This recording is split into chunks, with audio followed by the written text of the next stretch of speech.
En ole kuvaillut mitään, koska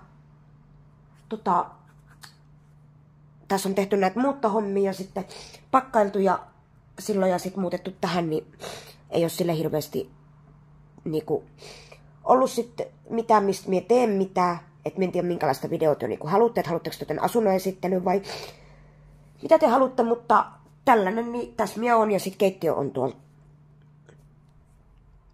tosta ovesta tonne.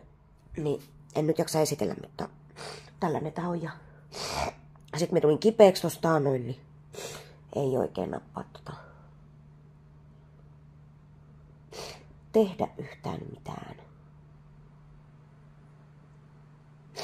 Niinku silleen.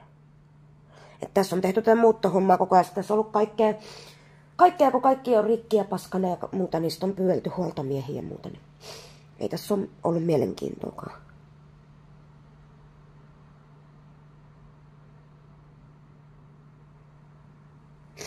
Niin.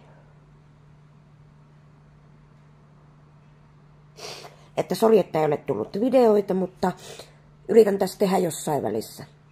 Sitten